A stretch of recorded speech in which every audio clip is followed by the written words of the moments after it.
نحمده ونصلي ونسلم على رسوله الكريم وعلى آله وأصحابه أجمعين، أما بعد. أعوذ بالله من الشيطان الرجيم. بسم الله الرحمن الرحيم. وإن تعدوا نعمة الله لا تحصوها. صدق الله المولانا العظيم. اللہ تبارک و تعالیٰ نے آیت مبارکہ کے اس حصے میں ارشاد فرمایا کہ اگر تم اللہ کی نعمتوں کا شمار کرنا چاہو، اللہ کی نعمتوں کو گننے لگو، تو تم اس کا احاطہ نہیں کر سکتے، تم ان کا شمار نہیں کر سکتے۔ ایک بڑے بزرگ کا مقولہ ہے، وہ فرمایا کرتے تھے، اردو بولنے والے بزرگ، کہ آسمان سے بارش کے جتنے قطرے آتے ہیں، بے شمار قطرے، ان کا تو گننا ممکن ہے، لیکن اللہ کی نعمتیں جس شمار کے ساتھ آسمان سے آتی ہیں اللہ کے بندوں پر، ان کا شمار کرنا ممکن نہیں۔ اور یہ نعمتیں انسان کے ظاہر میں بھی ہیں، انسان کے باطن میں بھی ہیں، انسان کے وجود میں بھی ہیں، اور انسان کے رزق میں بھی ہیں، انسان کی صحت میں بھی ہیں، انسان کے اعمال میں بھی ہیں، انسان کی تربیت میں بھی ہیں۔ جدھر سے آدمی نگاہ ڈالے ادھر سے اللہ کی نعمتوں کا انتہا درجے کا معاملہ ہے، جس کا آدمی کو تصور بھی نہیں ہوتا۔ سمجھانے کے لیے ایک چھوٹی سی مثال ہے کہ آدمی اللہ کے حکم سے ماں کے پیٹ میں تیار ہو رہا ہے، والد صاحب وہ بھی سو رہے ہیں، والدہ بھی سو رہی ہیں۔ اب اس بچے کی والدہ کے پیٹ میں شکم مادر میں آنکھ بنائی جا رہی ہے۔ یہ آنکھ اس اندھیرے میں بنائی جا رہی ہے جہاں تک کسی بھی انسان کی رسائی نہیں ہے۔ نہ والد صاحب کو معلوم ہے کہ میرا جو بچہ دنیا میں آنے والا ہے اس کی آنکھ سیدھی ہوگی یا ٹیڑھی، اس میں لائٹ پوری ہوگی یا کم۔ اور معاملہ ایسا ہے کہ اندھیرے میں یہ آنکھ بنائی جا رہی ہے، اور ایک ہی اندھیرے میں نہیں بلکہ بہت سی اندھیریوں میں۔ شکم مادر کا اندھیرا الگ، جس بچہ دانی میں بچہ بن رہا ہے اس کا اندھیرا الگ، پھر اوپر سے پیٹ ہے، پیٹ کا اندھیرا الگ، رات کا وقت ہے الگ، کمبل اوپر سے ہے الگ۔ اتنی اندھیریوں میں اللہ پاک کے حکم سے بچے کی آنکھ بنائی جا رہی ہے، تو نہ باپ کا دخل ہے نہ ماں کا دخل ہے۔ گویا اللہ پاک اپنے پراپر سپرویژن میں، اپنی خصوصی نگرانی میں اس کو بنوا رہے ہیں۔ گویا زبان حال سے ہم یوں سمجھ سکتے ہیں، ہم یوں کہیں کہ اللہ فرشتے سے کہتے ہیں، دیکھو میرے پیارے فرشتے، اس میرے بندے کی آنکھ خوبصورت بنانا۔ اگر اس کی آنکھ ٹیڑھی ہو گئی تو اس کے اپنے رشتہ دار اس کا نام کانا رکھ دیں گے، اس کا نام بینگا رکھ دیں گے۔ لوگ تعارف میں پوچھیں گے فلاں کا مکان کون ہے، وہ کہیں گے کون سا؟ وہ جو بینگا ہے، وہ آدمی وہ جو کانا ہے۔ تو اپنے رشتہ دار، اپنے محلے والے اس کو تانا دینے لگیں گے۔ لیکن اللہ پاک اس اندھیرے میں اپنے پراپر سپرویژن میں اپنے بندے کی آنکھ کو کتنی خوبصورت بنوا رہا ہے، اس کے دل کو، اس کے دماغ کو، اس کے بدن کی حرارت۔ یہ جو بخار آتا ہے کیا ہے؟ بدن کی حرارت زیادہ ہو گئی تو بخار بن گیا، بدن کی حرارت کم ہو گئی تو ٹھنڈ لگ گئی، نمونیا ہو گیا۔ اللہ کی نعمتیں ہیں جو اللہ اپنے بندوں کے ساتھ محبت کا، شفقت کا معاملہ فرما کر اس بندے کے لیے نعمتوں کی برسات کرتا ہے۔ سبحان اللہ۔ ماں کے دل میں محبت کا پیدا کرنا، یہ اللہ کی نعمت ہے۔ باپ کے دل میں شفقت ڈالنا جس کے نتیجے میں وہ اولاد کی تربیت کرتا ہے، یہ اللہ کی نعمت ہے۔ بدن کی ایک ایک جز کی حرکت، ہاتھ کو ہلانا، اس میں اللہ کی نعمت ہے۔ کبھی کسی کی انگلی میں درد پیدا ہو گیا، رکاوٹ ہو گئی، انگلی نہیں مڑتی تو کتنا وہ آدمی پریشان ہوتا ہے۔ یہ سانس، ایک بڑے بزرگ رہے ہیں، ان کا نام سعدی ہے، انہوں نے فرمایا، شیخ سعدی نے، کہ آدمی اللہ کی کتنی نعمتوں کا شکر ادا کر سکتا ہے، صرف ایک سانس میں ڈبل نعمت ہے۔ کیونکہ ایک سانس کے اندر اللہ کی ایک نعمت یہ ہے کہ وہ آکسیجن کو اندر لے جاتا ہے، تازہ ہوا کو۔ اگر یہ آکسیجن اور تازہ ہوا اندر نہ جائے تو پھر اس کی زندگی نہیں رہے گی، اور اندر سے جو گندی ہوا ہے جس کو کاربن ڈائی آکسائڈ کہتے ہیں، وہ باہر نہ آئے تو آدمی کی زندگی ختم ہو۔ تو شیخ نے لکھا کہ ایک ہی سانس کے اندر اللہ کی دو نعمتیں ہیں۔ تو اگر صرف اس سانس پر بندہ ہر سانس پر اللہ کا شکر ادا کرنے لگے اور پوری زندگی شکر کرے تو آدھا شکر ادا ہو جائے گا، آدھا تو پھر بھی باقی رہ جائے گا۔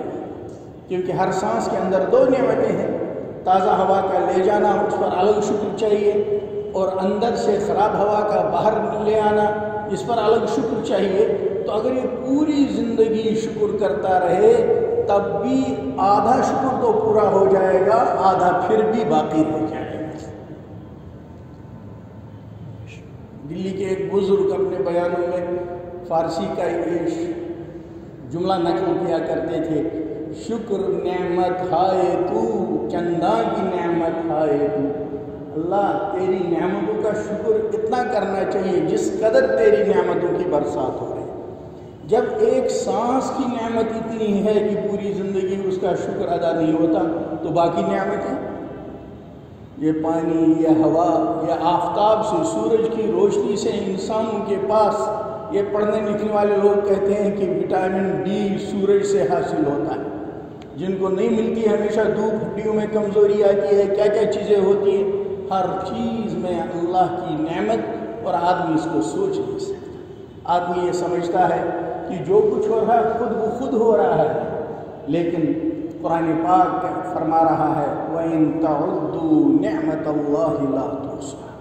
یہ تو ہوگی بدن سے متعلق نعمتیں، رزق سے متعلق کتنی نعمتیں ہیں، انسان کی صحت کو قائم رکھنے سے متعلق کتنی نعمتیں ہیں، اس صحت کو محفوظ رکھنے کے لیے، اس لیے حدیث پاک میں ہے من اصبح منکم آمنا فی سربہ، جو آدمی صبح کو بیدار ہوا اور اس حال میں ہے کہ وہ اپنے گھر میں ٹھیک تھا، معافن فی بدنی، اور اس کے بدن میں کوئی تکلیف نہیں، صبح بیدار ہوا سر میں گرانی نہیں، ورنہ اٹھ کے سر میں گرانی ہو سکتی ہے، کوئی اٹھتے ہی کہتا ہے میرے سر میں بہت درد ہو رہا ہے، اس کے بدن میں رات کو کھجایا تو زخم لگا دیا تھا، خون نکال دیا تھا نیند میں، یا آ گیا کوئی جانور اس نے کاٹ دیا۔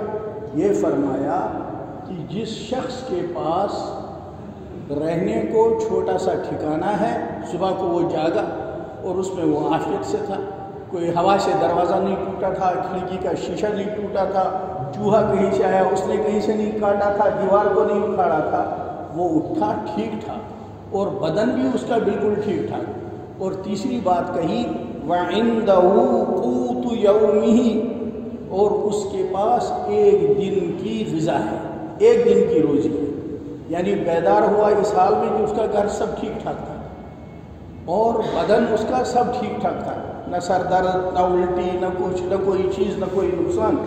اور تیسری چیز وَعِندَهُ قُوتُ يَوْمِهِ، اور اس کے پاس ایک دن کی غذا باقی ہے، تو نبی پاک صلی اللہ علیہ وسلم نے فرمایا وہ سمجھ لے مجھے تو اللہ نے سب کچھ دے دیا۔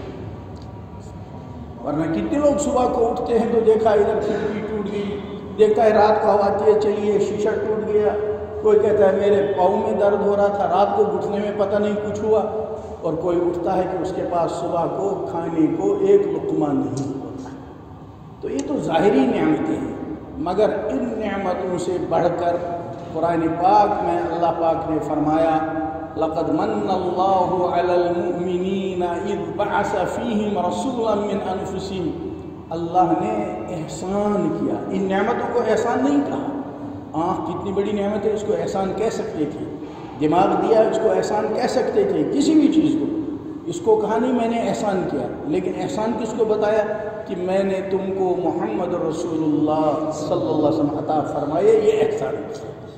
اور واقعی اگر یہ ایمان ہمیں نصیب نہ ہوتا تو ہم کہاں سمجھتے جمعہ کیا ہے، ہم کہاں سمجھتے مسجد کیا ہے، ہم کیا جانتے قبلہ کسے کہتے ہیں. اگر ایمان نہ ہوتا تو ہم کیا سمجھتے تھے رمضان کیا ہے. آپ ایک چھوٹی سی مثال سے سمجھیے، 29 شعبان پوری دنیا میں آتی ہے، لیکن ایمان والی بڑھیا 29 کو بیٹے کو کہتی ہے جب اسکول سے آؤ گے بیٹا وہاں بھائی کی دکان پہ ہوتے آنا. کہتا اماں کیا بات ہے؟ کہا کیا پتہ آج چاند ہو گیا تو سحری کا سامان لے کے آؤ. وہ لڑکا جس کو گشت کرتے ہیں وہ ادھر سے ادھر بھاگتا ہے، مجھے پکڑ کے لے جائیے گشت والے. وہ اس دن خود آتا ہے، اماں میرے لیے ایک جوڑا رکھنا. اس میں کیا کرنا جوڑے کو؟ اگر چاند ہو گیا اماں میں تراویح پڑھنے جاؤں. محلے والے امام صاحب سے پوچھتے ہیں امام صاحب آج نماز کتنے بجے ہوگی؟ کیا بات ہے تم تو آتے نہیں گئی مسجد. اگر چاند ہو گیا امام صاحب میں تراویح پڑھوں گا. پوری دنیا والے پوچھیں کہ 29 شعبان تو ہر جگہ آتی ہے، یہ ہلچل کیا ہے؟ وہ بڑھیا بھی بول رہی ہے، ہمارا جوان بھی آ رہا ہے، یہ محلے والا بھی آ رہا ہے، متولی صاحب کیا آج حافظ صاحب کوئی آ گئے؟ کہیں گے یہ ہمارے ایمان کی ایک بات ہے. آج 29 شعبان ہے، اگر چاند نکل آیا تو ہمیں تراویح بھی ہے، روزہ بھی ہے. یہ سب تب ہے جب اللہ نے ہم کو ایمان نصیب فرمایا. اس ایمان کو اللہ نے کہا بڑا احسان، اور ہم لوگوں کو یہ ایمان ملا اللہ کی توفیق سے. راشن کارڈ لینا، فارم بھرنا ہے، بجلی لانی، فارم بھرنا، وہ کرنا. ایمان کے لیے ہم نے کوئی فارم نہیں بھرا. اس حال میں اللہ نے ہم کو ایمان نصیب فرمایا کہ ہماری ماں نے ظاہری غذا کا گھونٹ تب تک ہمیں دودھ نہیں دیا دنیا کے آتے وقت پہ جب تک پہلے ایمان کا کلمہ اذان ہماری کان میں نہیں کہتا. یہ اللہ نے ہمارے ساتھ احسان کیا ہے. تو اللہ پاک فرما رہے ہیں کہ میں نے تم کو اس قدر نعمتوں سے نوازا ہے تم شمار نہیں کر سکتے. اب بس ہمارے ذمہ ایک کام باقی رہتا ہے. کیا ہے؟ یہ جو نعمت ایمان اللہ نے ہم کو عطا فرمائی، جیسے اللہ نے دنیا میں آتے وقت ہم کو عطا فرمایا، جب اپنے وقت پر ہمارا دنیا سے روانہ ہونے کا وقت ہو اس وقت یہ ایمان کا کلمہ ہماری زبان پر جاری ہو جائے. اس کا ہمیں فکر پوری زندگی کرنا ہے، چاہے ہم کہیں بھی ہوں، دکان میں ہوں، دفتر میں کہیں بھی ہوں. ان اعمال کو کرنا ہے جس سے اس ایمان کی حفاظت رہے گی، اور ان گناہوں سے بچنا ہے جس سے اس ایمان کو نقصان ہوتا ہے. اللہ تعالیٰ ہمیں اس ایمان کی قدردانی بھی نصیب فرمائے اور اس ایمان کو مضبوط بنانے کی توفیق عطا فرمائے اور اس ایمان پر جمنا بھی نصیب فرمائے. اس میں ایک بات کو بہت اہتمام سے سمجھنا ہے، وہ یہ ہے کہ گناہ بظاہر شکل میں ایک جیسے ہوتے ہیں، لیکن ہر گناہ کا اثر الگ الگ ہے، ہر گناہ کی سزا بھی الگ الگ ہے. مثلا آدمی زبان سے جھوٹ بولتا ہے، نبی پاک صلی اللہ علیہ وسلم نے فرمایا جو آدمی ایک بار جھوٹ بولتا ہے تو اس کے منہ میں اتنی بدبو پیدا ہوتی ہے کہ رحمت کا فرشتہ کئی میل دور چلا جاتا ہے. اتنی تکلیف. یہ بھی گناہ ہے. ایک گناہ ہے چوری کر لی اور قاضی کے یہاں پہنچا، یہ بھی بظاہر گناہ، تو گناہ کا لفظ گناہ ہے، لیکن اس کا حکم کیا ہے؟ کہیں گے اس کا ہاتھ کاٹ دو. قاضی ایسے کہے گا. اور اگر کہیں تہمت کا گناہ ثابت ہو گیا تو اس وقت قاضی کیا کہے گا؟ کہ کوڑے مارو. اور خدا نخواستہ شادی شدہ نے زنا کر لیا، وہ بھی گناہ ہے، لیکن اس وقت حکم کیا ہوگا؟ اس کو پتھر مارو. اسی طرح سے کچھ گناہ ایسے ہیں جن کی وجہ سے آدمی کا یہ ایمان اس سے جدا ہو جاتا ہے. اس کی بہت فکر کرنی ہے. اور جو اس ایمان کی لائن کے ماہر ہیں اس لیے ان سے پوچھ کر چلنا ہوتا ہے، اور اس کے ماہر ہوتے ہیں علماء. جب آدمی ان سے پوچھتا رہتا ہے کہ مجھے بتائیے یہ چیز کون سی ہے، وہ بتائیں گے اس عمل سے ایمان بڑھے گا، اس عمل سے ایمان کی حفاظت ہوگی، اس عمل سے ایمان تازہ ہوگا. اور ادھر فرمائیں گے اس عمل سے ایمان کمزور ہو جائے گا، اس عمل سے ایمان ڈسٹرب ہوگا اور اس عمل سے ایمان خدا نخواستہ جدا ہو جائے گا۔ تو اس لیے پہلی بات یہ نیت کرنی ہے، جس اللہ نے ایمان عطا فرمایا اللہ کرے وہ ایمان ہم کو مرتے دم بھی نصیب ہو جائے، ہم دنیا سے اس حال میں نکلیں کہ ہماری زبان پر یہ کلمہ جائے، اور اس کے بعد یہ کہ میں ایسے اعمال کروں گا جس سے یہ ایمان مضبوط ہوگا اور اس وقت میری زبان پر کلمہ جاری ہو، اور ان گناہوں سے میری حفاظت رہے کہ یہ میرا ایمان مجھ سے کبھی جدا نہ ہو جائے، اس کو معلوم کرتا رہے اور بچتا رہے۔ اللہ پاک ہم سب کو بھی توفیق عطا فرمائے اور اپنے اپنے وقت پر ایمان پر خاتمہ نصیب فرمائے۔ وآخر دعوانا ان الحمد للہ رب العالمین۔